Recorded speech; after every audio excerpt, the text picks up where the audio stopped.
Hello बच्चों, let us read this question.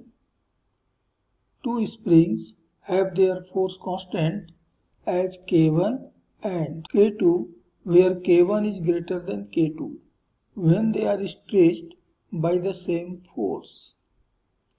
अब नीचे हमें कुछ स्टेटमेंट्स दिए हुए हैं, बताना है कि इनमें से कौन सा स्टेटमेंट इस कंडीशन के लिए करेक्ट होगा। तो यहाँ जो की कॉन्सेप्ट है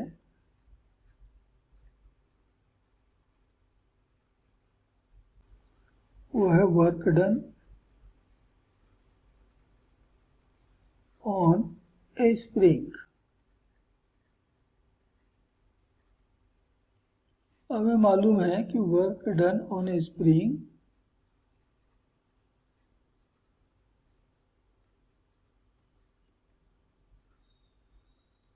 बाय ए फोर्स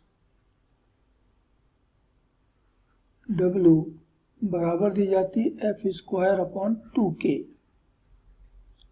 जहाँ K है force constant of the spring.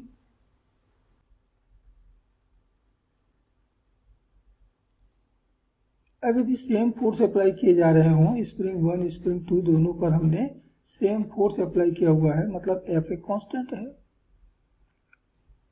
और यदि F कांस्टेंट है 2 कांस्टेंट है तो W ये प्रोपोर्शनल होगा 1/K का।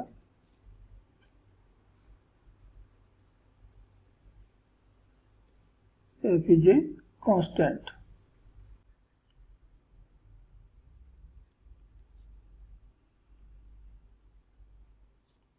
और तब हमें मिलेगा कि work done on first spring upon work done on second spring बराबर मिलेगा K2/K1।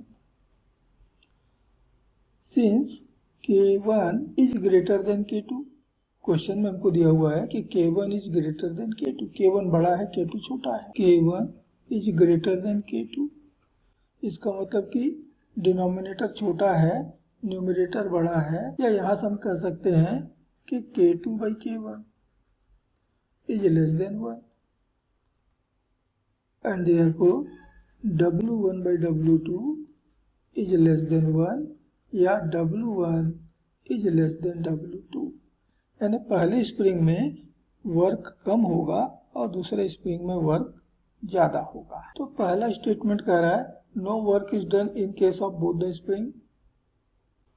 ये तो गलत हुआ क्योंकि स्प्रिंग में वर्क तो हो रहा है। Equal work is done in case of both the springs, ये भी गलत हुआ क्योंकि दोनों में वर्क इक्वल नहीं है, W1 W2 इक्वल नहीं है।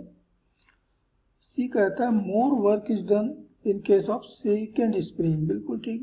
W2 हमको बड़ा मिला है, W1 छोटा मिला है, तो ये स्टेटमेंट तो हमको करेक्ट मिला। और लास्ट कहता है more work is done in case of first spring, यानी W1 बड़ा होगा W2 से, तो ये गलत हो गया क्योंकि W1 W2 से छोटा है। तो इस क्वेश्चन के लिए करेक्ट ऑप्शन होगा, करेक्ट आंसर होगा option C, and it is final answer for this question. Hope you understood it well. Best of luck.